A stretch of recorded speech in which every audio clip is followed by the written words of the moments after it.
I see Jen's joined us. Welcome, Jen.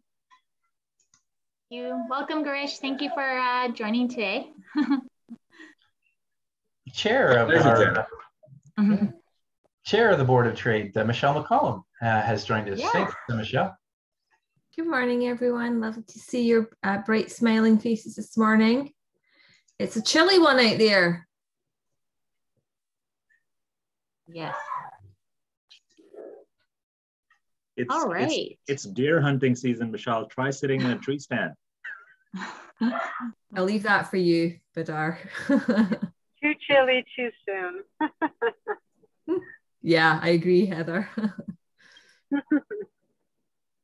I'm never quite prepared for this. I don't know why. You know it's coming, it's but true, right? It's equal fun. I know. Okay, Jen. So it's a little after 8. I don't know how many more we're anticipating, but I'll leave it in your hands. I'm just got in late last night from Oklahoma City and wanted to make sure that I was up early for this meeting as well. So go ahead, take it away, Jen. All right. So thank you, everyone, for joining. So today is a special network as we've combined two of our networks. We have the trade network and goods movement because we're going to be talking about a subject today that kind of touches on both industries or both networks. So we're going to be talking about supply chain today with Girish Nair from CN. He is the Assistant Vice President for International Intermodal Sales and Marketing. So we are very excited to have him today because I'm sure there's a lot of people who have questions and concerns and would love to even learn more about what's going on with supply chain in Canada, what CN is dealing with currently. I thought I would do a quick little introduction so we can let Girish know how, what industries we're in, does supply chain affect you? And then we'll go into his presentation today. So if, Badar, if you wanna start, please. I certainly can. Badar Shamim, as Todd mentioned earlier, I'm a portfolio manager with Generation PMCA. We're a family-owned asset management office out of Toronto. Having served on the board of Brampton Board of Trade, I'm currently serving as a director for Canada-Turkey Business Council. And so trade and investments are both topical subjects for me with trade-related disruptions or supply chain disruptions. Both importers and exporters between Canada and Turkey are keen to play a constructive role and provide solutions. Looking forward to hearing everybody's thoughts. Who would like to go next? Gary?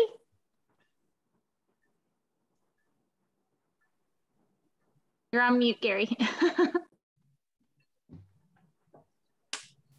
Sorry about that. My name's Gary Nuttall. I'm president of Gray Tools. We're a hand tool manufacturing company located in Brampton. And as part of our product portfolio, we import a lot of product from China and Taiwan. We started seeing the container shortage and price escalation early on as we bring in a lot of product from Asia, and it has had a very significant impact on our business, as well as all of my competitors and many, many, many others in the industrial space. We were lucky enough to actually have a container of $250,000 worth of product on that burning ship out in Vancouver. So if there's anything that could go wrong in the last year and a half, it's been going wrong. So we were lucky that we've been told our container was not damaged, but it's going to, I'm sure, take months before we'll get it. So we're keenly interested in what's happening with container availabilities in Asia and Taiwan, and what we're seeing in price. We have noticed a capping on the price escalation. The premier carriers, intermodal carriers, the price is actually coming down. The middle-sized carriers, however, middle-sized, they're starting to rise a bit. So overall, container prices are starting to decline, but it's slow. But hopefully it continues. And Gary, in terms of magnitude, I'm happy to hear about that change in trajectory of container shipping prices, but you were looking at 7 times normal. 6 to 7 times, times normal. Yeah, that's difficult. Which we've passed about half of that on in price increases into the marketplace, which of course is being reflected in inflation in Canada. We're putting prices up as much as 9%. And in some cases, 50 to 60% on toolboxes. Thank you, Gary. Michelle, would you like to go? Sure, great, thanks, Jen. So good morning, everyone. So as Todd said, I'm currently chair of Brampton Board of Trade. I also, my day job is I'm an AVP at Sheridan. I'm responsible for our facilities and sustainable development at Sheridan. So what we're really seeing at the moment is just escalating cost issues with supplies in general. As well, we've got around 60 million in major and minor capital construction projects underway at the moment. And as we're seeing tender prices come in very significant, we have a lot of projects are delayed at the moment. Obviously, COVID had an impact. Now we're seeing an impact with just materials being able to be delivered to construction sites. So it's like compounding the availability of labor with the availability, the supply chain impacts. It's just compounding, all of our issues and just in terms of time and cost and all of our active construction projects at the moment. So very interested and lovely to meet you, Girish, and thank you so much for being here. Likewise. Thanks. Thank you. Stephen, would you like to go?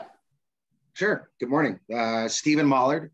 I'm working for Wellington Motor Freight. We're a trucking company moving full truckload, LTL, dry and refrigerated within Canada and also cross-border to and from the US.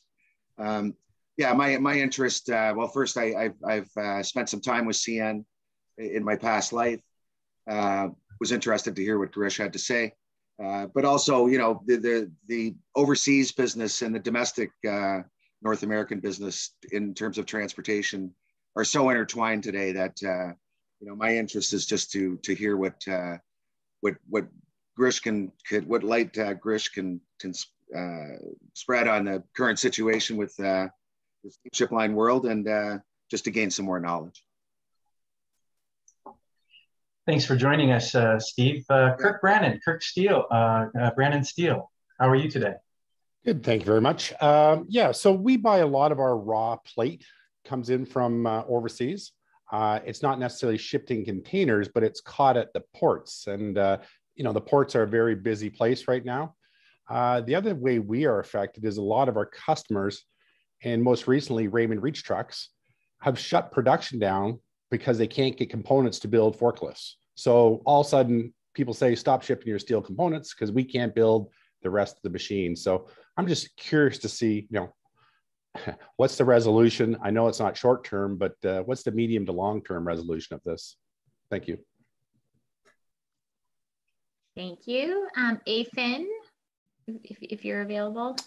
Hey, good morning. Yeah, hi Girish. Hey Keith, how are you?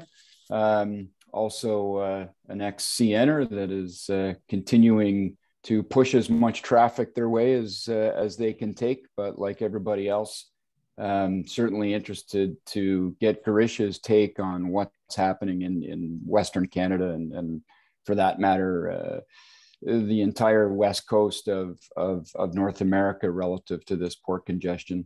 I do look after and run the Intermodal division here at Day & Ross. We're an asset-based truckload carrier, LTL carrier, cross-border and domestic, owned by the McCain family.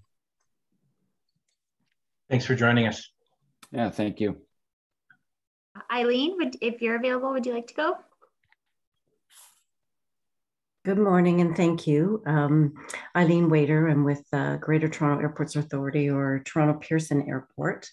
Our interest is maybe a bit broader, just as a key part in the overall supply chain, just trying to learn a bit more about how our role fits in the overall network. That isn't to say, though, that we aren't experiencing the impacts of the supply chain disruptions ourselves in our own running our own business, with some delays in receiving parts for capital programs, as was mentioned earlier. I'm just really going to listen more than talk, because it's just nice to learn about the other modes and the impacts, and hear directly from people who are experiencing the impacts of supply chain disruptions. Thank you. Thank you. Joshua, if you're available, would you like to introduce yourself? Yes, good morning. My name is Joshua Inglis. Like Mr. Finn, I'm a former CN employee. I work for a company called Werner Enterprises. We're the 5th largest carrier in the US. I oversee the Canadian commercial development for Werner. As we are very intimately involved with the LA Long Beach disruption, I oversee the Canadian development. I'm very interested to see Girish's input on the impacts into the Canadian marketplace. Thank you very much. Thanks for joining us, Joshua. Heather, would you like to go? Sure, thanks. And now that I've parked, I'll turn my camera on for a minute. Good to see everyone. Thank you so much. So Heather Strati, I'm with Deloitte, past chair of the Brampton Board of Trade. And interesting hearing all the points that everyone's raised so far. I have many clients, and certainly clients of the firm that we see a lot of these issues with. And it almost feels like there's pockmarks on the supply chain. Like there's different things, and there's different things happening, different trickle-on effects then to the examples that were provided. So yeah, definitely I've seen some really tough hits on some clients. So curious to hear what has to be said today in terms of possible fixes, and maybe even some timelines for issues to be resolved and so on. General cost increases across the board has certainly been a follow-on to the freight issues and so on. But yeah, so just happy to hear, and if I can share any examples, I'll feed in that as well. Great questions there, Heather, and I think that's on everyone's mind about duration and what Girish and Keith's forecast are for when's the return to the to normality or the new normal. Well, that's another question that we have. So. Yeah, a few more, and then we'll get moving. So, Katie, if you're available, would you like to introduce yourself? Good morning. Sorry, I'm on my morning commute. I'm a guest of the Brampton Board of Trade. Thank you so much for having me today. My name is Katie Rodas. I'm a new 4PL provider. My company is 5 and Counting Remote Business Services. I'm formerly in a 3PL position. So I'm very familiar with domestic shipping. I'm learning more about international shipping as my business is growing. And I'm just here today to observe. I've got some stuff that's trying to come in from Europe at the moment. So it's a kind of trial by fire. So interested today to learn more about the industry and just learn more about the Board of Trade. So thank you so much for having me today. I'm interested to hear. Thanks. Welcome, Katie. We're glad you could join us. And you looks like you're having the healthiest commute of any of us today. Good on you for that. Thank you. And Martin, would you like to go? Good morning, everyone. Martin Bowl here from Economic Development, City of Brampton. I'm Sector Development for Logistics. I've met with many of the companies in Brampton. I will be following up with a few of you because my role is business retention. So understanding your issues from a city perspective, making sure that you're linked into colleges, universities, and training providers, which I understand is a major issue in the sector, and then just being aware of how we can lobby the province and the feds on some of your issues. So thanks again for having the city here today. Thanks. Welcome, Martin. We're happy that you're here. You do great work. And I'm sorry, there's someone, 134346 is the name. Yeah, that's Keith. Go ahead, Keith. I thought so. Keith, well, if you'd like to introduce yourself to the group. Yeah, Keith Reardon. I am our Senior Vice President of Consumer Products here at SCN. So that's all things intermodal. That's all things international trade, so to speak, and automotive as well. I wanted to, if you don't mind, Jennifer, I'd like to kick Girish off because, you know, as you've seen, folks like Stephen and Josh and Aaron, very, very seasoned veterans in our industry. And, you know, we brought Girish in many years ago. It seems like many years ago, but probably was only about 12 years ago. Girish was involved with one of our big customers, Costco, one of the largest shipping companies in the world. He was actually stationed in Dubai and working on the cold supply chain issues of transportation. And he came over to CN and has done a lot of things for us. He's headed up our customer service group. He headed up our cold supply chain group. And this year we had Girish take over our international intermodal business. So there's probably not anybody better to have this discussion who has their finger on the pulse of what's going on with all of these large ocean carriers, the folks at the ports, and the folks that are actually moving goods in the boxes. You know, it's interesting. The people around this table understand what we're talking about pretty well, but the general population, whether it's in the US or in Canada, really have no idea how their goods get to them. It's not magic. It doesn't appear on the shelves. And over the last year and a half, not only the essential workers that we have out there protecting us, like the police, the fire, the folks who are in the hospitals and doctors' offices that are putting their self at risk every day, but we also have a lot of essential workers that are out there moving goods through the trade system, whether they're the poor individuals that are out on these ships for months and months and months at a time. And some of them have been stuck on those vessels for years because of COVID, and all the way through to the port workers, to the trucking community, and all the drivers that really have had a very tough time of it over the last year and a half, especially with the supply chain issues that are out there. Folks that used to get 4 and 5 moves a day are getting 1 and 2 moves a day, impacting their families and the economics for them and their companies. And then it's the folks that are in these inland terminals like we have. I'm looking out at my Brampton terminal right now, where we move over 1.2 million boxes a year of goods through this facility, one of the most efficient ones in all of North America. So, you know, you have a great person in Girish here today to help answer any questions that you have. He's got a nice presentation to give you, but I would suggest that as he's going through this, if you do have questions, I'd raise, I guess on the Zoom, you've got a place where you can answer questions. If not, just give a wave and Girish will answer, because I think an interactive approach is much better than him teaching school, so to speak, for the next half hour or so.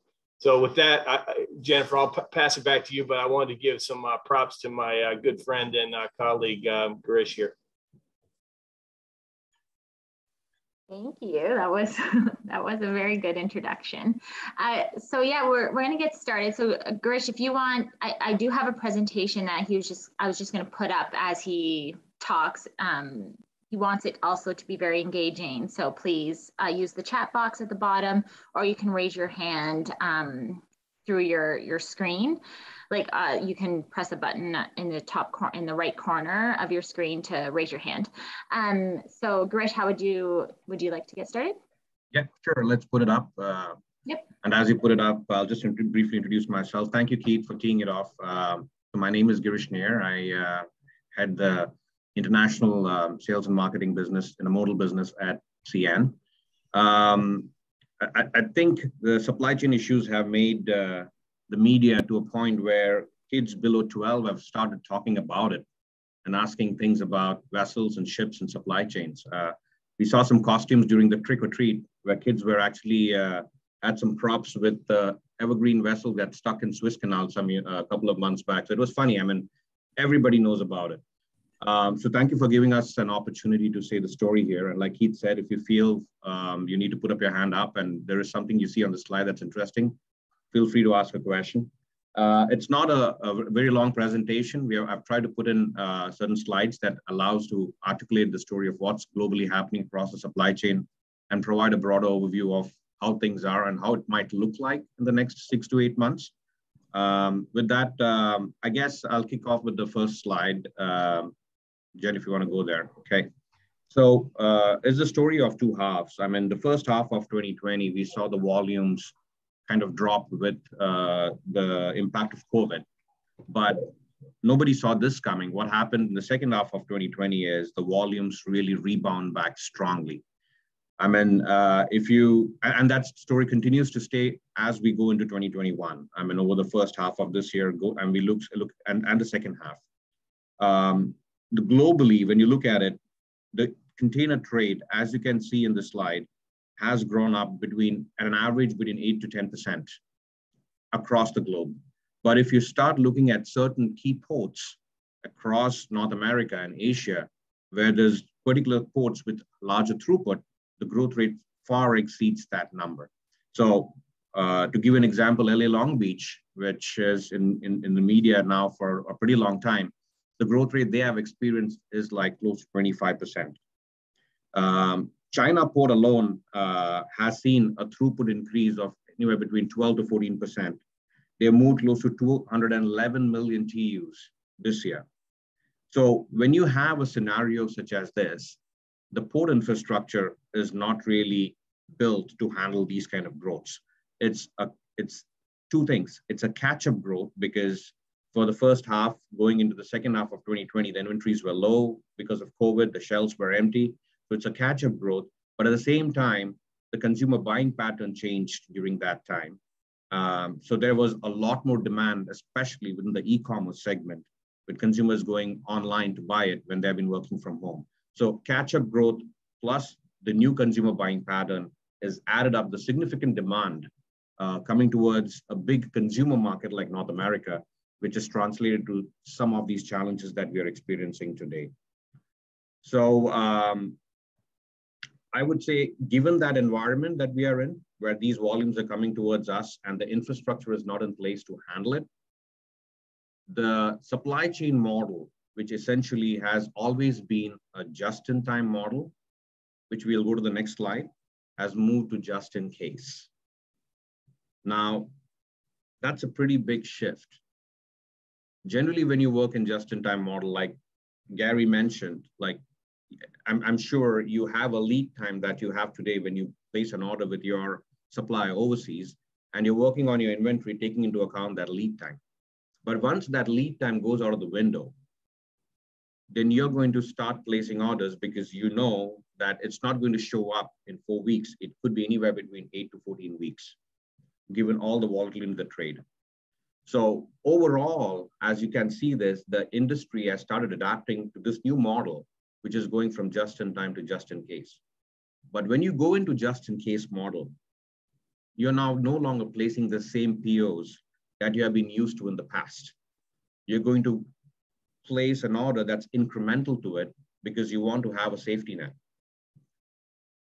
And I couldn't have articulated it better. Steve did say the supply chains are intertwined and interconnected. So truly it is. A disruption in one node of a supply chain can have ripple effect across multiple nodes of supply chain. Maybe it's downstream or upstream. So what you see here essentially is disruption across all the key elements of a supply chain, right? Coming from the manufacturer to the shipper, to origin port, to the ocean carriers, destination, and moving forward into first mile and last mile. So it all started with strong demand, as I said. And now what is translated into is all these volumes showing up within the North American trade and on the coasts. And we have challenges because the berths, there is only so many ships our berths can take. So there is berth capacity challenges. There's only so many moves a port can do from vessel to the dock. So there's labor issues. When you have COVID outbreaks, there are labor issues. So there is the ability, the labor challenges when it comes to handling the speed at which you operate. Then there is on-dock terminal. How many containers can you hold on dock? Then of course there is the entire element of coming up, bringing all these volumes inland. So then there is warehouse, chassis, truck, driver. And now you layer it with all the other stuff like Gary mentioned, like anything worse you can think of has happened in the last 2 years. I mean, you talk about COVID outbreaks, you talk about typhoon, you talk about recent power outage in China. The Zim Kingston, which we had a few containers, the vessel burnt on dock at Vancouver. All these challenges has downstream or upstream impact. And then when we look at what's happening at West Coast in US, it starts impacting the supply chain across the globe because we have close to 27 services calling Canadian West Coast port from China and Asia in Rupert and Vancouver. But majority of the services also call the US West Coast ports.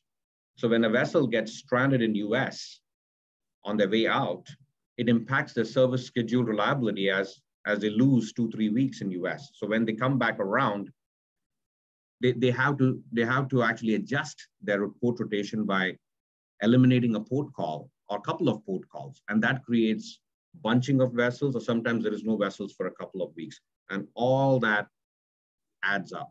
So what the slide basically says is you can see the disruption at the port. You have the labor shortages globally, the port congestion issues, and these congestions are not limited to North America alone. We have had in the last 6 weeks, major ports in China with the highest throughputs like Ningbo, Shanghai, Shenzhen, and Yantian. All these ports having issues either with typhoon or COVID outbreak. So any of these starts impacting the overall supply chain model. There is a significant amount of backlog. I mean, we hear today in the media that China is going through a fourth small areas of a COVID outbreak. It's being contained, but there are some impacts. We also hear a significant amount of production outage because of them going into a more green initiative and reducing their dependency on coal. The rate increases at point to reason where you're not able to get what you want in terms of making the economics work. And then when you come down to the inland intermodal capacity in China and in North America, in China, it's more of equipment availability, which I'll speak a little more about in the future slides. But in North America, especially in big consumer markets like Detroit, Chicago, Memphis, which we serve because a big chunk of what we do goes to consumer market, that element creates backlog in the supply chain because there is significant shortage. And then finally, it's the vessel capacity itself. There's only so many vessels out there available, which I'll speak to again in the future slides. And all these essentially adds up to unpredictable lead times, vessels not showing up at the port because of the structured blanks, very unreliable forecast. You are committed a particular amount of containers and volumes, but then the equipment doesn't show up, the empties don't show up. And then there is continuous delay. So there is not a single element of the node that has been resilient enough to take this volatility and hold solid. And I do see certain comments about Rupert, and I'll come to that as well, how Canadian gateways have been resilient enough. But I'll stop here, and if you have any questions, I can take it. If not, then I can move forward with my third slide. Girish, if I'm not wrong, there are 3 main seaports in Canada, right? So Vancouver being the biggest, and then Montreal and Rupert. So we have, on the west, we have Port of Prince Rupert and Port of Vancouver. On the east, we have Port of St. John, Port of Halifax, and Port of Montreal. Okay, so would you say that these challenges are common to all ports on both sides of the ocean? I would say Canadian gateways largely has been the release wall and been fluid to a large extent and immune to some of these congestion challenges. It is because of some of the steps CN has taken with our port operators to protect the integrity of the terminal capacity. So what's happening now is the US consumer market is looking at Canadian Gateway as an alternative to serve their markets because of what we can offer, which they don't get from the US gateways. And we have seen that supply chain diversification from a lot of customers, big retailers to small business owners. Thank you. But I'd also add to Girish's statement there that not only do we serve Canada through the Canadian gateways, but we also have a little bit of a reverse move, and that is we serve Toronto and Montreal from the ports of New York, New Jersey, and Philadelphia by rail. So where those were traditionally done by truck all the way from those ports, and specifically in the cold supply chain, we've set up service over the last 2 years to do that, to be more economic or environmentally friendly there. So there's an opportunity for cross-border trade with the U.S. And as Girish said, many folks are looking to Canada as a release valve.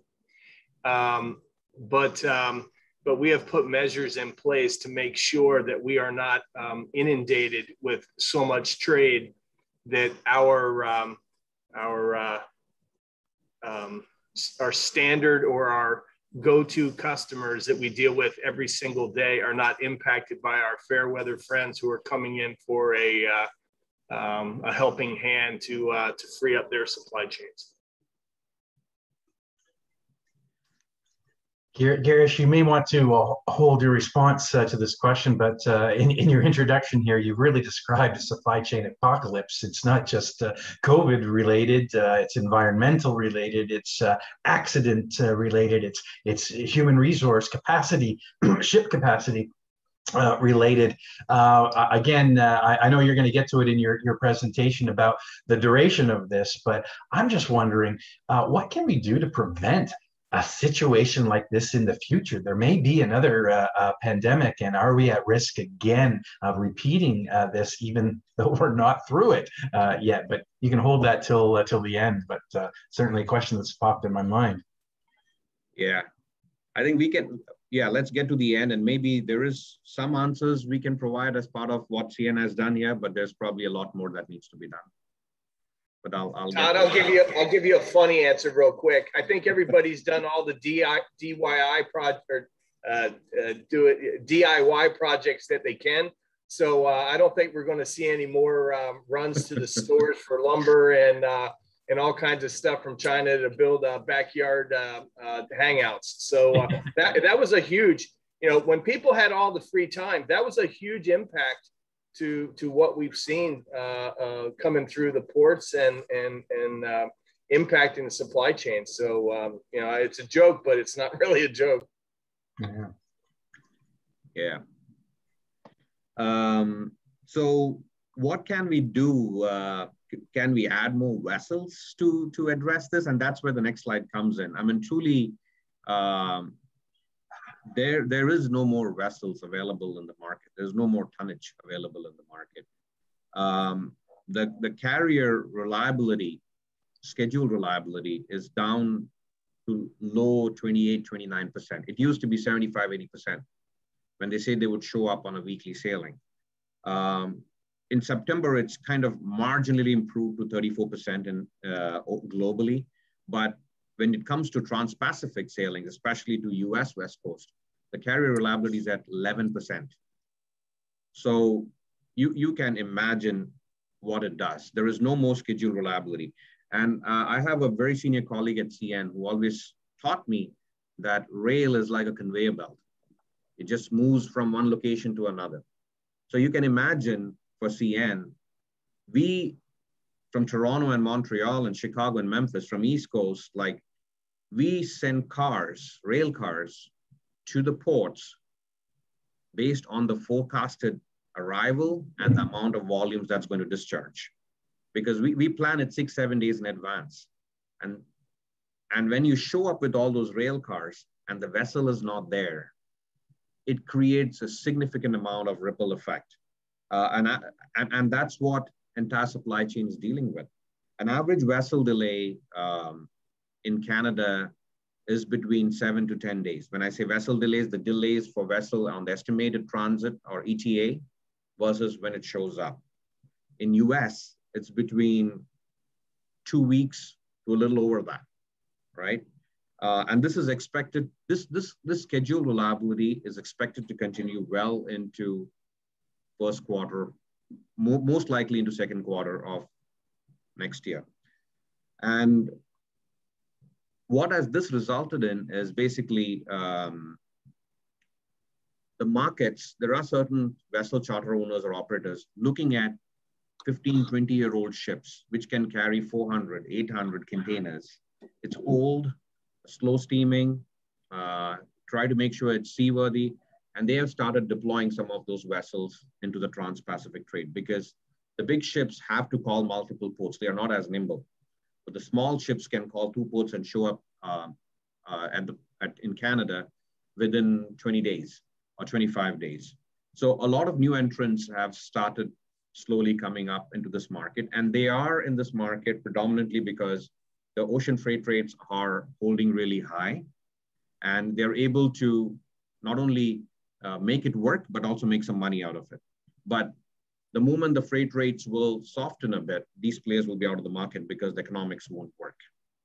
So in Canada, we have had in the last a couple of weeks, we have had over 35 vessels, small ships, new entrants come and show up with small vessels. And the same is happening in US. We have, I think LA Long Beach saw 50 small vessels, new time entrants that's generally coming in. And I'm sure it's all in the media as well. Given this template that is available, big box retailers like Home Depot, Walmart, Costco have decided to get into shipping. They're chartering their own vessels. And they have decided to bring in a couple of voyages and smaller ships in order to ensure that their shelves remain replenished. And in spite of having a strong charter markets, especially for the e-commerce and Christmas merchandise for sure. So we see that disruption slowly coming into the market. And as the charter prices gets higher and berth gets busier, some of these smaller vessels might not have the window to come and call the port, which essentially means they will have to wait a couple of weeks out in the anchorage. And a vessel of that size waiting in anchorage is cost adding up. So there's a lot of complexity in this model that some of the big retailers have embarked on, and we'll see how far it can be sustained. But given where the freight rates are today, they have embarked on this, and it seems to be working for them in the current environment. I personally don't see the schedule reliability coming back anytime soon until this volatility in the whole trade and environment kind of softens a bit. But maybe second or third quarter, as marginally it improves. It's never easy to reset a supply chain, right? It has to take its own time. The vessels have to get back on the schedule. So hopefully, maybe Q2 going into Q3, we might see some improvement. But one of the output of this vessel schedule reliability is the equipment availability, and that's the next slide. Keith, you had a question or comment? Yeah, just a quick comment on to reiterate what Girish said. The timing. Many are forecasting that it's going to be the second quarter of next year before we see any type of relief. But I can tell you that whenever there's situations like we've seen here in the past 2 years, the human mind is very adaptable. People are learning how to get around the issue.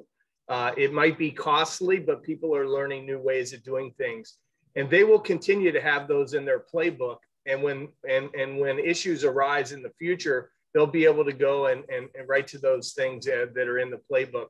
But I think that you're seeing the U.S. government get involved.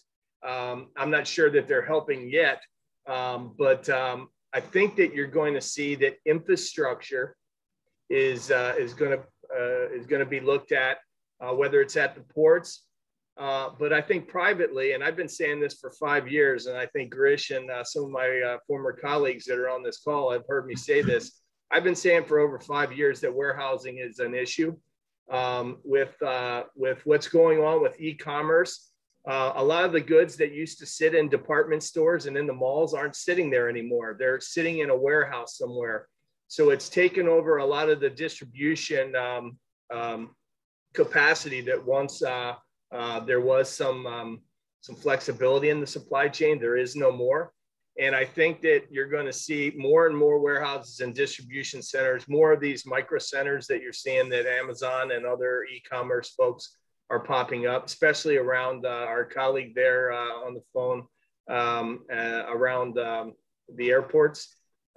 So I think that we're in for a next level of infrastructure creation that's around the ports. It's around warehousing and distribution. And I think the other piece is the equipment that I think Girish is about ready to talk to you about. Yeah, thanks, Keith. Go ahead, Gary. One of the, Girish, this is a great presentation on the physical limitations of the supply chain. And as you said, there are immense and many. We've been hit with, as I portrayed earlier, all of these physical problems, as well as lack of steel, et cetera, et cetera. The part that has hurt us the most is the cost escalation. And it's like 7 times. I would understand that if I didn't look at, and I haven't looked in about 6 months, but I looked at the financial results of the major container shipping company. Their profits are up 900%. As far as I'm concerned, that's a cabal that's artificially taking advantage of the marketplace. When we're putting our price increases through, we're just trying to cover cost, not make extra money, because otherwise we won't sell anything. But the container companies are up 900% in profit the last quarter I looked at. I think there should be something done there, but.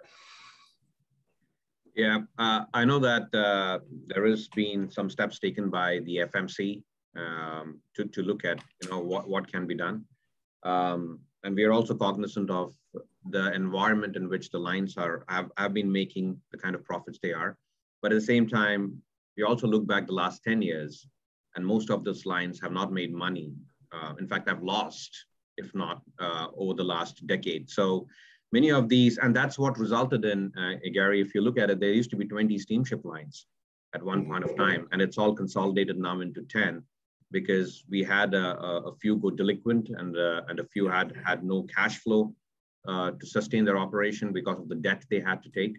And that's how this industry has always been, very cyclical. In my time during the steamship line, it had been a 5-year cycle. A year and a half, 2, you make money, 3 year you lose, and then again. But over the last 10 years, it's been a difficult run for these guys.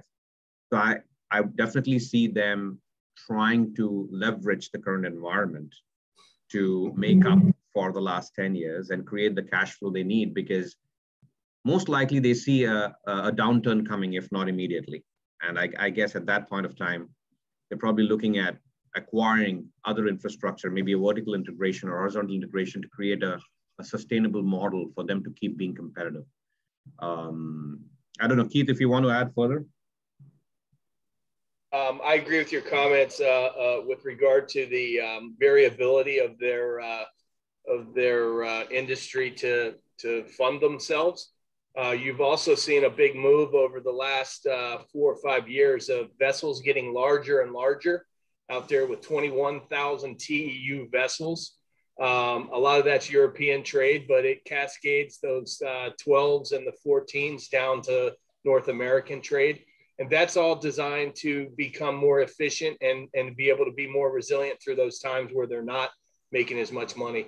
The variability of having $2,000 rates from China to inland parts of North America to 20,000 is just, it's unsustainable. You're right. I think there has to be a happy medium. They got all of us have to figure out what's right for trade in the industry, or it's going to drive more and more nearshoring to North America. And there's a lot of people that would promote that rather than being held captive to what's going on today. So it'll be interesting. I wish I was 20 years old and not almost 60. So we'll see how it plays out. Thanks for your comments, guys.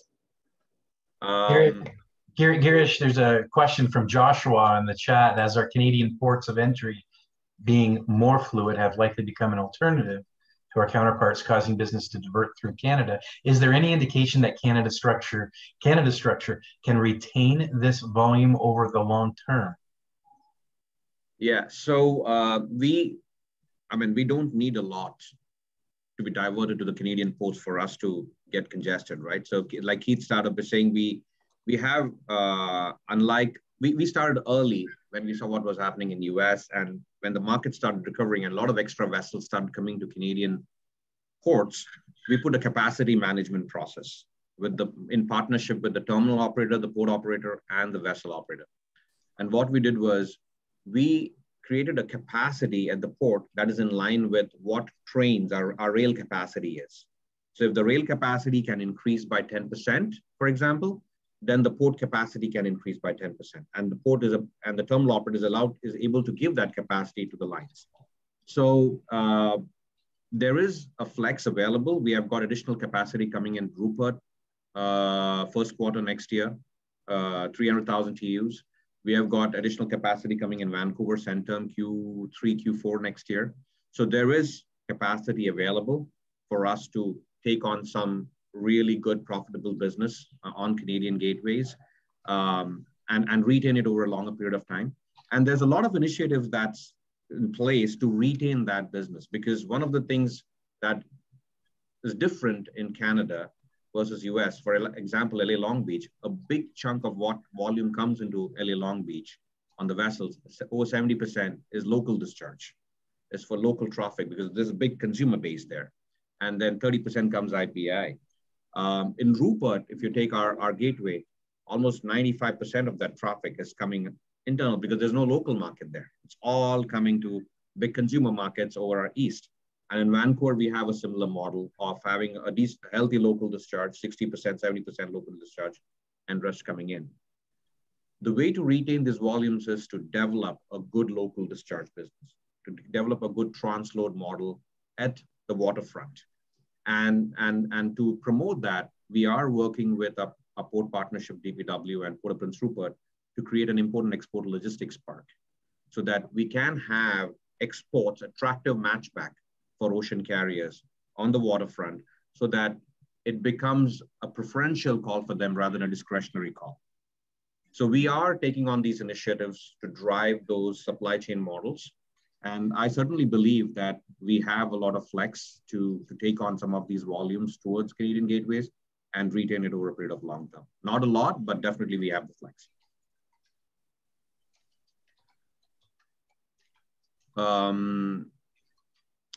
Don't see any other questions. So coming back to the equipment, I think what I want to kind of relay out there is in line with the schedule reliability, one of the key elements that gets impacted is the equipment availability. When the vessels don't show up, the equipments don't show up, right? And that's one of the trends we have seen largely with the lines introducing some sort of a booking fee or surcharge fee if you want a guaranteed equipment. And it is happening across China today. And what you see here is the shortage of equipment in Asia across all the key originating ports, Qingdao, Shanghai, Ningbo. And that shortage still persists.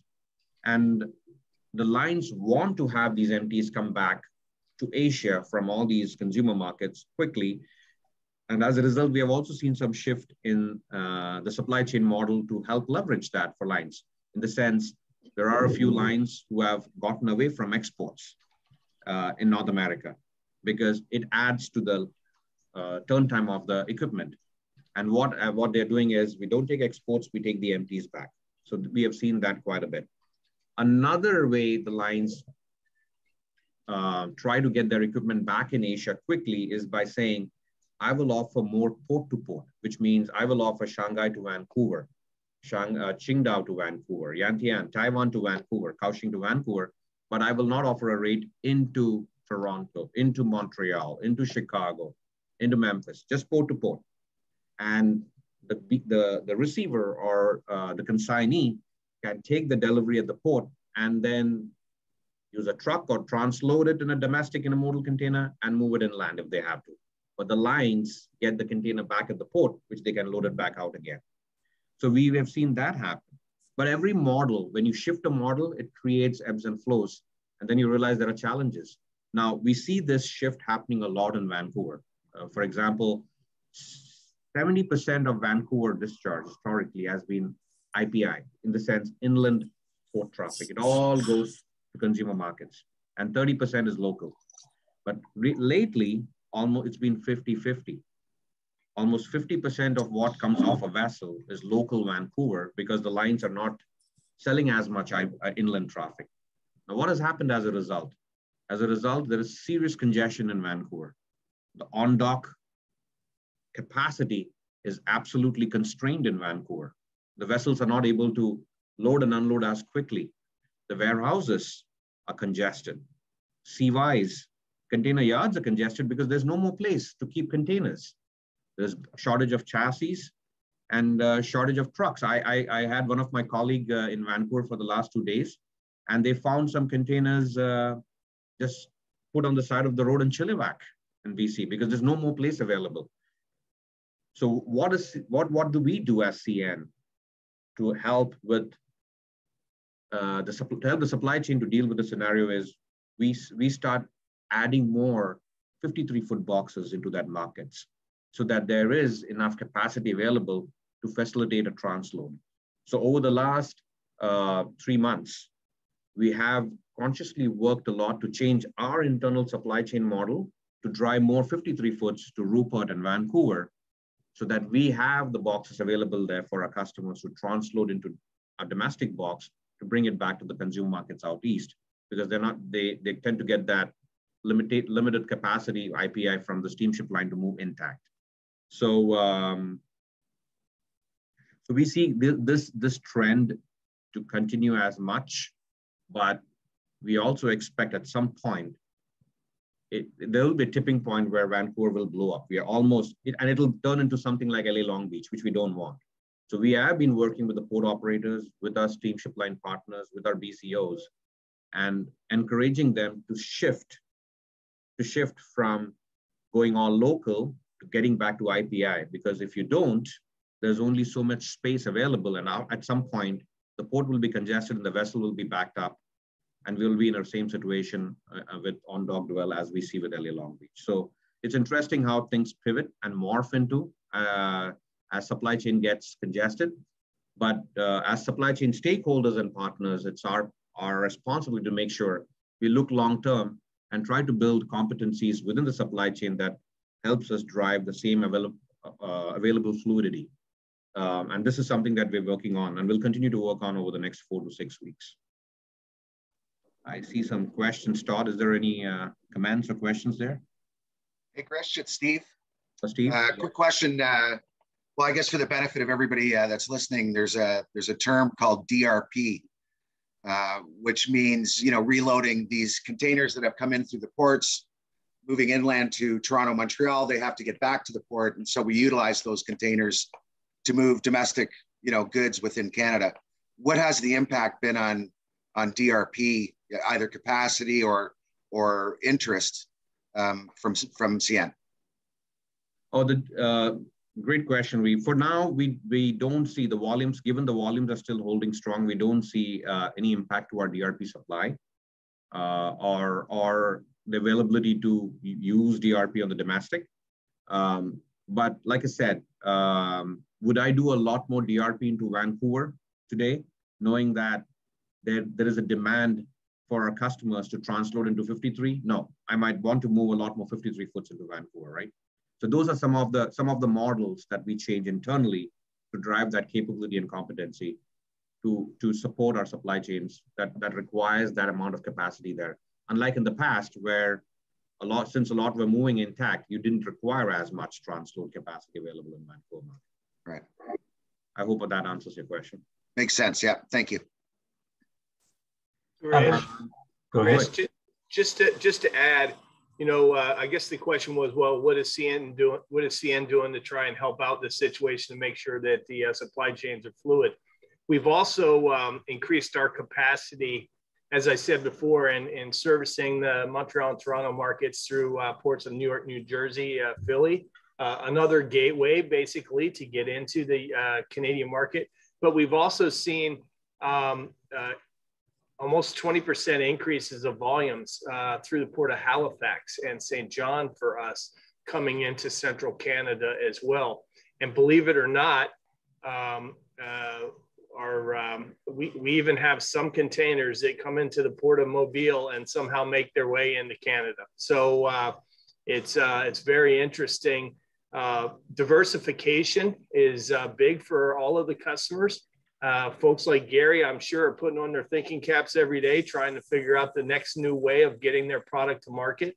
And you know, we're all about those solutions because we feel that if we can come up with those game plans as a team, then that new supply chain is going to be more resilient than others, and people will you know, flock to that new supply chain. So any of the folks that are on the call, and my former colleagues are, they'll reach out, I'm sure, but anybody that's on the phone, Gary, others, if you guys want to reach out to us, because we do have folks that are creating these smaller vessels that we talked about earlier to get product from Asia into North America, and we can help out. And those costs of those vessels, believe it or not, although it's higher than what a standard would be, are a lot less than some of these $20,000 numbers that you're hearing out there.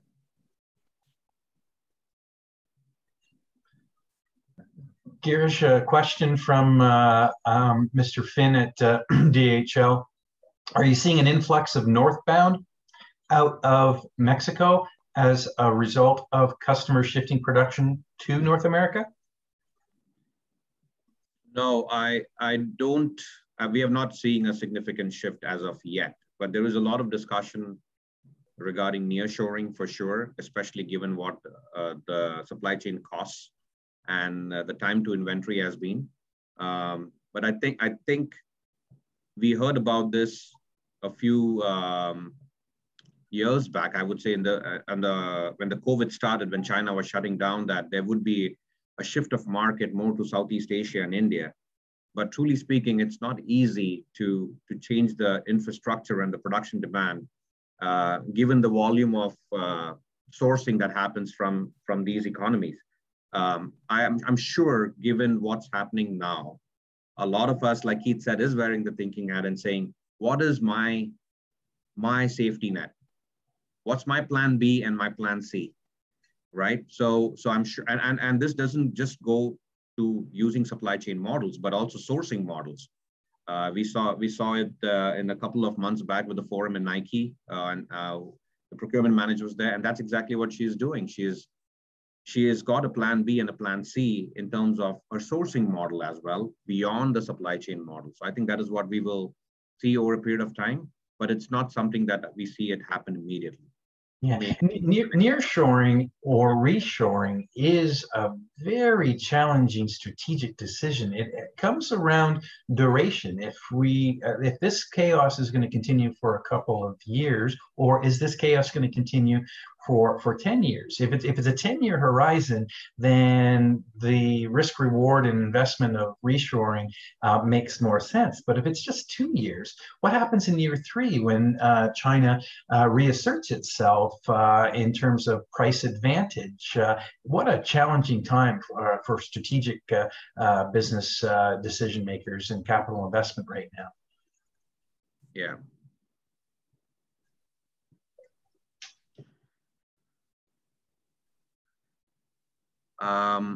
Do we have another question, Todd, there?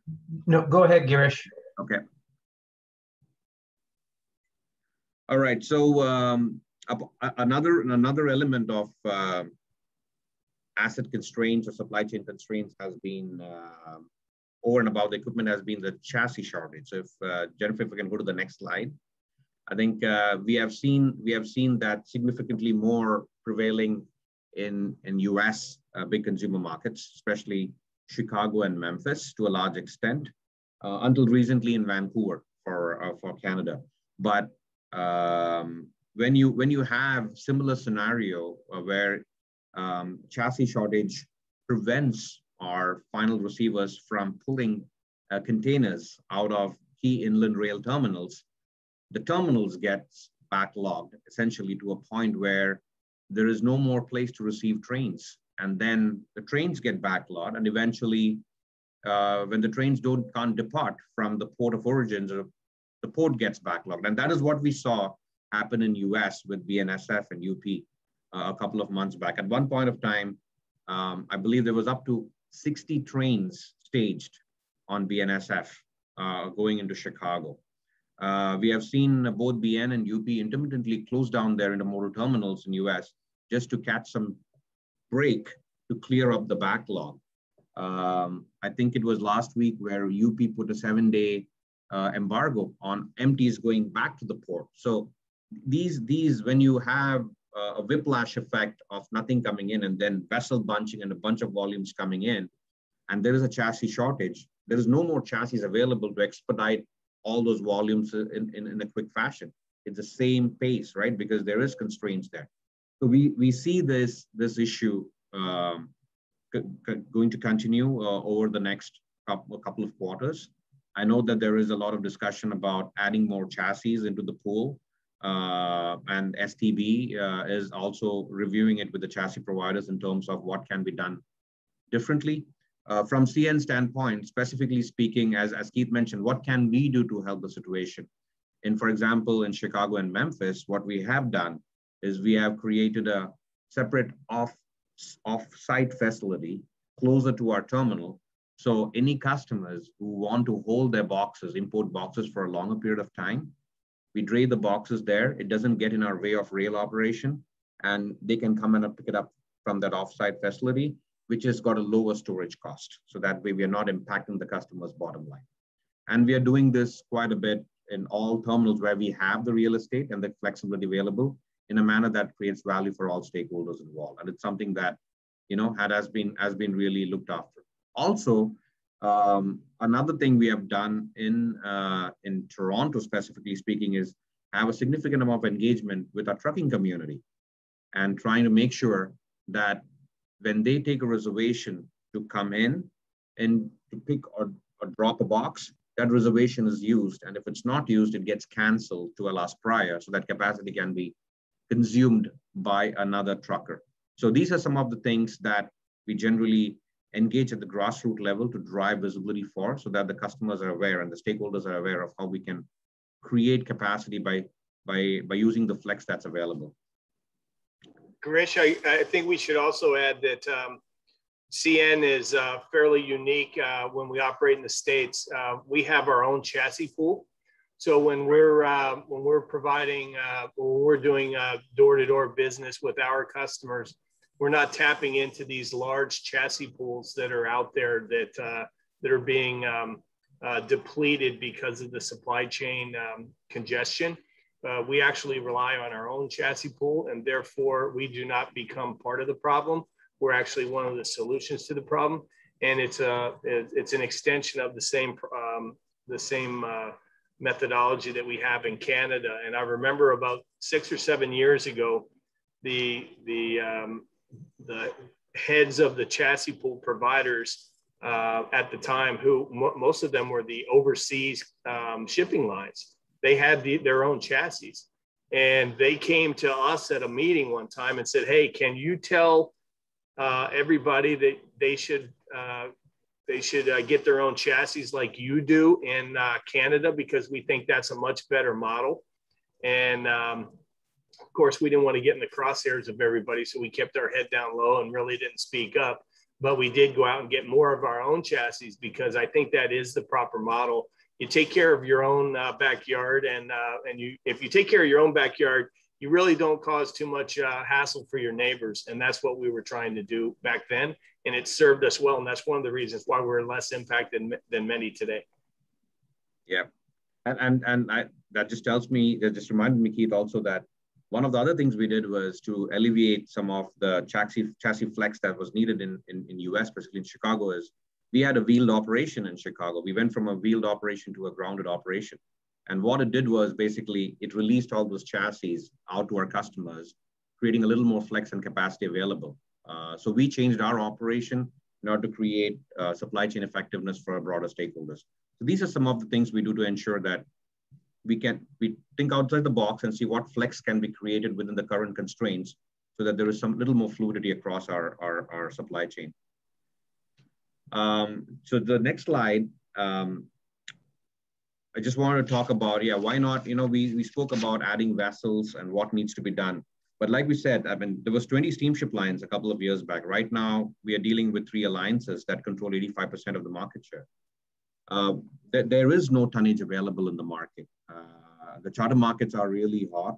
And our recent engagement with all the lines tells us that there's no deliveries that's coming into the trade until 2023.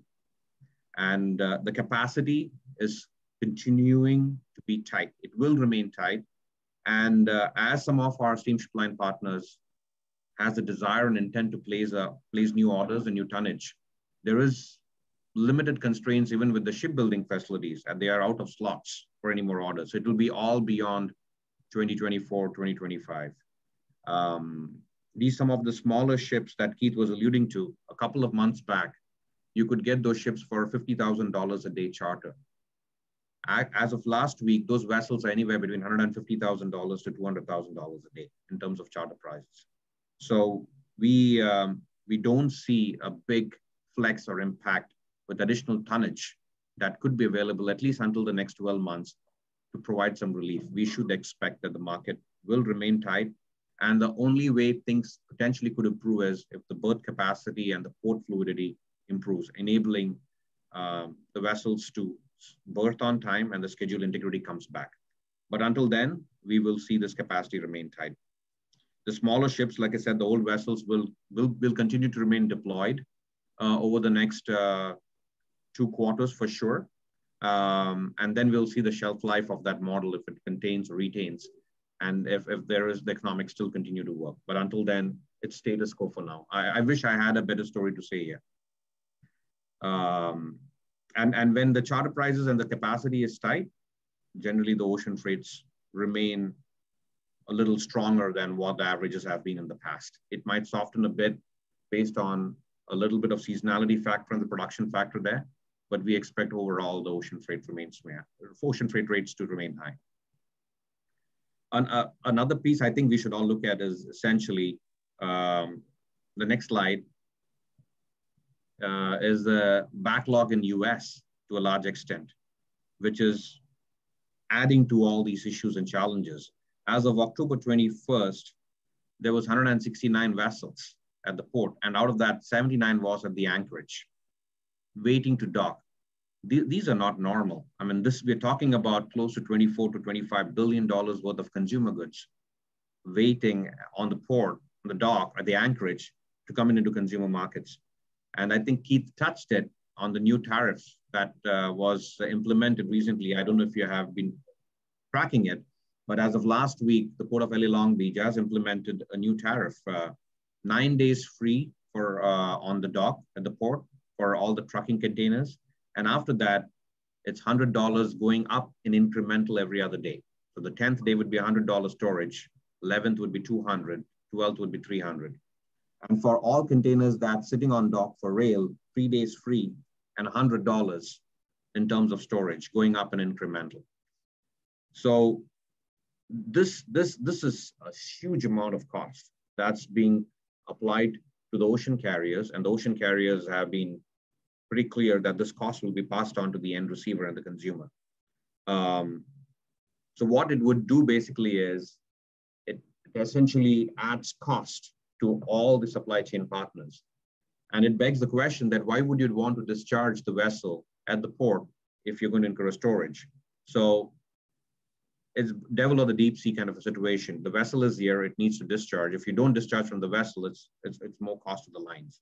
So we will see what happens. But one of the things I guess this might push the end receivers to do is, which is what the intent is for them to take the on-dock container inventory down in an expeditiously and urgent manner. There's almost 65,000 boxes sitting in LA Long Beach that needs to be taken out either by rail or truck. And the intent is putting this fees will require most of the receivers to take steps and action, will require for them to keep the warehouses open 24/7, will require them to get the labor, the trucks and the chassis needed to take these boxes out. And if the situation in Long Beach improves to a large extent, marginally to some extent, it gets the Canadian ships to arrive more on time. Generally, right? Because when US, like I say, when the US sneezes, the whole North America catches cold.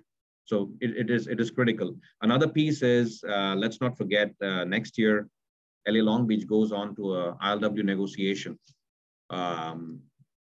during Q1, end of Q1, early Q2. So there is a concern about that as well within the trading community in US, the import-export community. And there are conversations happening to look at Canadian gateways as a safety net to drive some of those supply chain continuity, assuming there is disruption in US next year. But that is to be seen. And those are some of the discussions we have with our customers and partners as we talk about the capacity that's going to be available next year within the Canadian gateway ports. The next slide just shows is a reflection of the on-dock dwell at the US ports. As you can see, it's just climbing, both west and east. And that's why, to Keith's comment earlier, we speak more about the West Coast, but we have had shift of volumes from New York, New Jersey coming into Port of Halifax. That's why we have had a bump in volumes. We have our import volumes into Halifax is up 35%. So when you look at when you look at that growth, it tells a story. It tells the story that the US consumer base in the markets are looking at the Canadian gateways as a more reliable and consistent supply chain model to get to US Midwest markets. So that basically says what's so different about the Canadian gateways and ports, which is the next slide. So as I had mentioned at the onset with the question from Badr, is we have two ports on the West Coast, Rupert and Vancouver. And we have Port of St. John, Port of Halifax, and Port of Montreal East. And then in US, we serve New York, New Jersey, and Philadelphia. And then down in the South, we have Mobile and New Orleans. So it's a coast-to-coast service that we connect to. While there is a big network that touches Canadian market, you'll be surprised. 31% of our volume is cross-border. Almost 20% and above of intermodal volumes goes into US from both coasts, west and east. As you can see, Port of Prince Rupert, our average dwell on dock is 2 days. Port of Vancouver, 3. Port of Montreal, 3. Port of Halifax, 5. And Port of St. John is basically current. We have seen a recent diversions of some extra vessels coming into Port of Halifax. And as a result, we have a little more on the ground as compared to our normal volumes. And that's the reason you see a number that's beyond our average. But overall, when you look at US West Coast and East Coast, where the containers are dwelling between 2 to 4 weeks, this is a big number. And one of the testament is we recently rolled out a priority train service out of Port of Prince Rupert. We did put it in the social media and had some coverage there with Costco Container Lines, one of our steamship line partners on the international side. We did Shanghai to Chicago in 17 days. Right from Shanghai to Chicago in 17 days. Today, Shanghai to Chicago through LA Long Beach is 36 days. So that's the kind of fluidity the Canadian gateways are offering to our customers. Last week, we rolled out our first priority train out of Port of Prince Rupert into Toronto. So what the priority train model does is it's an expedited train package. There's barely between less than 24 hours to 36 hours dwell at the port. It goes vessel to rail within 36 hours. And it's a single destination train, a single shot, doesn't stop, no train stops. And it comes to Toronto and it goes within 5 to 6 hours, it goes on our pad tracks and the containers are available to be picked up. So having a fluid gateway allows CN to build similar products. We have a new Indus service, which is the first service, direct service from India, Mundra and Navasheva, coming into Port of Halifax. It was introduced by MSC, and that Indus 2 service is currently calling Port of Halifax. This service is above and beyond their Indus One service into New York and New Jersey. And predominantly it was brought into Port of Halifax to leverage the fluidity and the reach that the Canadian gateways can offer them to reach markets in an expedited manner as compared to the other Canadian gateways. Like I did say this a couple of times, most of our services calls US West Coast, right?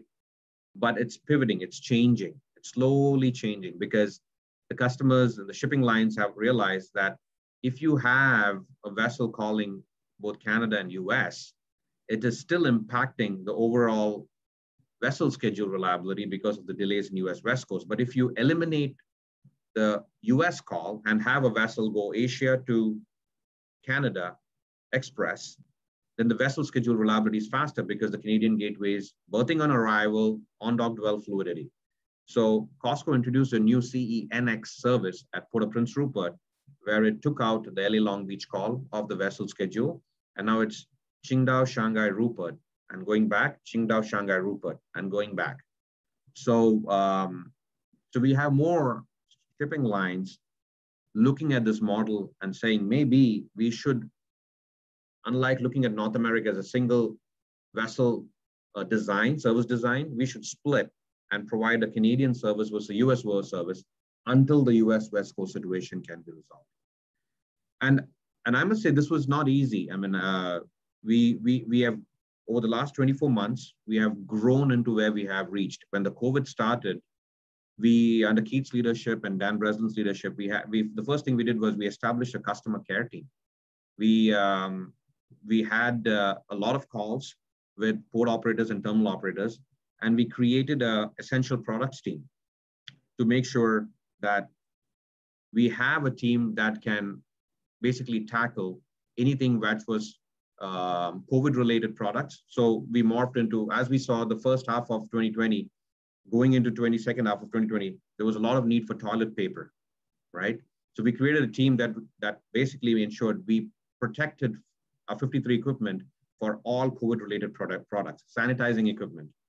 We did that. And then we evolved into an international strategy with all port partners to make sure that any masks or hospital equipments, we had a hotline developed with them to make sure that there was a priority loading of those boxes coming in. We did that. Finally, I mean, as slowly things started going in, we wanted to make sure that all the retail products, especially food products, we saw an increase in consumption. We saw an increase in demand for ready-to-eat products, processed foods. And we created and deployed a template that allowed us to create capacity within the refrigerated segment to protect those supply chain models and ensure that the stores and shelves are fulfilled for Canadian consumers. So these things come together only when you're able to understand the trade, the market, speaking to all the customers, working with the supply chain partners, and ensuring you're creating the value that's needed depending upon the time, the supply chain, depending upon the time, what's required for the supply chain, right? Those are great examples of creativity. We've got just a couple more slides for you, Girish, and I want to make sure that we have time for questions as well on duration and what manufacturers can do to mitigate some of the challenges.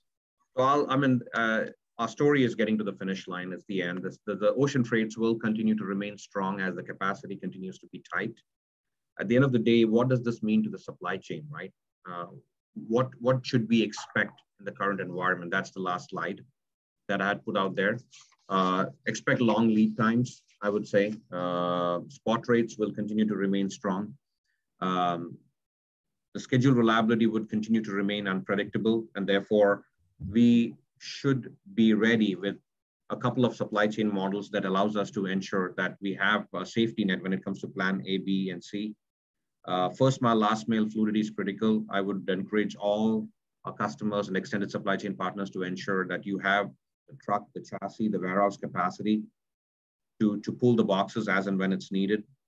And there is always guaranteed capacity available for premium with all supply chain partners. It's there if it's required. And we are doing the same at our end.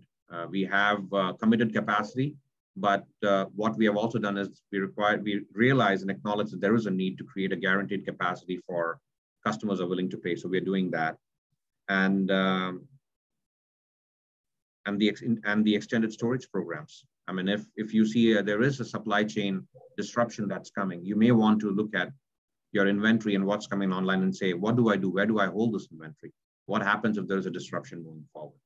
Have those all set in stone, because if you don't have it ready and the disruption comes through, what we saw this time over is a lot of supply chain partners have to take on a lot of cost.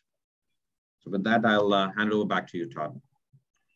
Other questions? Kirk, Gary, Joshua, anyone after this very informative presentation, any thoughts on what you might do to change? I see Katie's hand is up. Go ahead, Katie. Hi there. So one thing that has impacted stuff for me previously, I'm interested to know with all of this, has the government services impacted? I mean, there's always going to be a different bottlenecks, but I'm thinking things like border services, customs and duties. Has that impacted? I mean, you're going to have the stuff coming in from offshore, but now if you've got stuff coming up from New York that was Canadian bound or coming into Montreal that's going down into the States, how is that kept up? No, I think one thing that's with the CBSA and the CBP and all our cross-border volumes is, Katie, is a lot of that transaction is paperless.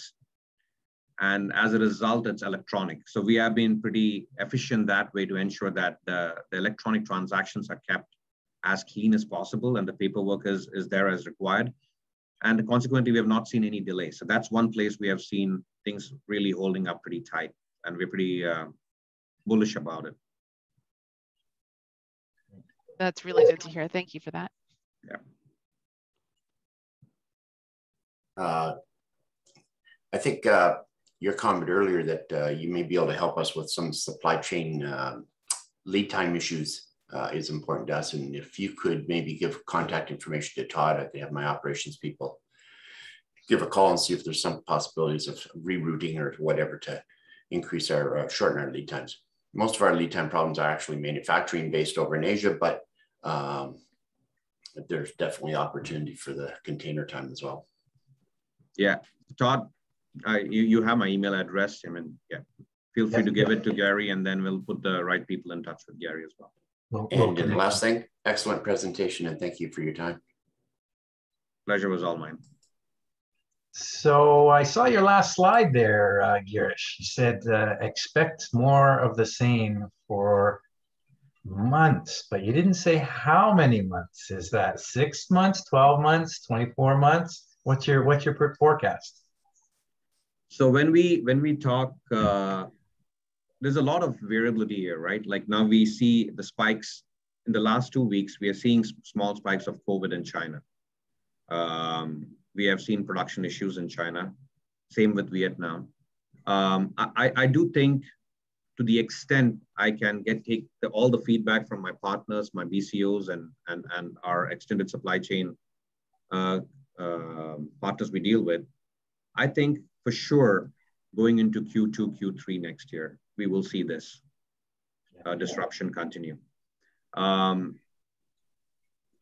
Keith said, when consumers stopped traveling, they had money. Everything they spent on hotel, holidays, restaurants, all that was used to do home improvement. And I could see in my street itself, every house had a bin outside over the last 18 months. Every house, right? Creating a pool, doing the basement.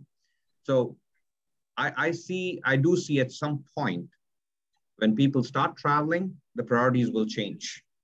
The consumer spending might shift into another sector, and the demand on the imports will more correct itself. And I would say, to the best of my predictability, I can say maybe Q2, Q3 is when I see some sort of a pivoting towards normalcy. It won't be there yet. And then when we go into first quarter Q3, we might have some capacity that's coming in on the containerized side of the vessels. And hopefully with the correction of demand and supply rationalizing at some point, we'll slowly start seeing things improve. Thank you for that response and for the presentation. You know, many are wondering the comeback. How quick will it be? Will it be a comeback? Will it be a crawl back? And I don't know if Keith is sending us a message that you know, the system's going to the dogs. I hope not, Girish. I think you've provided us with some insight here and perhaps some hope as well, some benchmarks on the future and some creative solutions and the willingness to find creative solutions for our local manufacturers. And we appreciate that very much. Who's your companion there, Keith? Well, I don't have a service dog, but I should. So I'm bringing my dog Wrigley in this week. My wife's in Newfoundland, moving her mom from the family house to an apartment. So I can't stand taking him to the daycare, so I bring him with me. Good for you. Good for you. Other questions, anyone? I think what Keith is trying to say is, if you're stressed, this is the time when you have in the supply chain, you're stressed, you need a pet like that along with you at all times. Grish's office is only about 15 feet away, and I noticed yesterday he came in and grabbed the dog a couple of times. So I think I'm going to pass him around the office, try and bring down the stress level. Good idea. Good idea.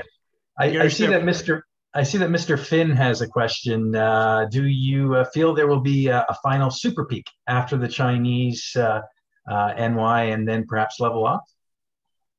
No, I think I don't expect another super peak. I think if at the most the current strong demand will continue and at some point kind of taper off, but I don't see another super peak coming unless there is a disruption in US West Coast with the LA Long Beach negotiation, and which might bring a lot more volumes into Canada and therefore bringing the peak up here. We'll watch those. We're going to manage that. Yeah. We're going to keep our day-to-day customers so that their supply chains are not as impacted as if we just open the gates and floodgates. And we're not into that, because that really tears up our reputation as the gateways into North America and into Canada. And we're not going to do that again. We let that happen once. We won't do that again. Yeah, we'll be watching that. That's good news, and we'll be watching the labor negotiations in Long Beach closely next year. Any other questions, or should we hand it back to Jennifer? Hey, well, thank you so much, Girish, for attending today. It was very insightful and a lot of engagement. So thank you everyone else for attending this morning and sharing your questions. So I will be sharing the deck that Girish shared with us today to everyone here. There is also a recording of this. As you see, I am recording this meeting. If you would like the whole presentation, please let me know and I can send that out to you as well. Just to end things off, we have some exciting events coming up in the next few weeks. We have a prosperity network. I'm not sure who belongs to that. If you would like an invite to it, please let me know. We will be talking about the Business Confidence Index survey as well as some high-level discussions around the Prosperity Roundtable that we had back in the beginning of summer. So if you'd like to attend that, you can reach out to me. I can register you. We also have an exciting called Future Ready Update. It's going to be a virtual event as well, but we're inviting Michelle McCullum, Chris Drew, and Glenn Williams. So Michelle, our chair, and then Glenn and Chris are volunteers to discuss Brampton Transit, the Brampton 2022 budget, as well as housing developments and the 413 highway. If you'd like to attend that, that is all up on our website, or I can register you as well. Just send me an email and I will get it all done for you. If you have any other questions, please let me know, as well as our next trade network will be in the new year, actually. I also wanted to talk about the trade mixer that happens. We have decided to move that to January, as starting January, we will be doing in-person events. So we will look to maybe host a trade network mixer in the new year instead of for holiday in December. So I will let everybody know the details around that once we decide to do that. And yeah, so that's about it. So if anyone needs anything, please reach out to me. I will put my email in the chat. And thanks again to Girish for joining us this morning. I'm pretty sure this could have gone on all day. People are very interested. So thank you. And thank you, Keith, for attending as well. Thank you very much, Jen. And just a reminder, we did do a business confidence index survey. If you want to know more about the confidence level and thoughts on the future of Brampton, that's Tuesday morning, the 9th, our Prosperity Network, 8 a.m. And I want to say a special thank you to Girish for his presentation, his insights today, and to Keith as well. Keith has decided to let his name stand for our board of directors. Again, please come to our AGM and confirm our new board of directors, learn about our achievements in the past year and our plans for the year ahead. That is 8 o'clock start, 7:30, 8 o'clock start on November 17th. So thanks everyone for your attention here today, and look forward to seeing you at a future Board of Trade event very soon. Thank you, everyone. Thank you. Thanks, everyone. Thanks, everyone. Stay well. Bye, folks.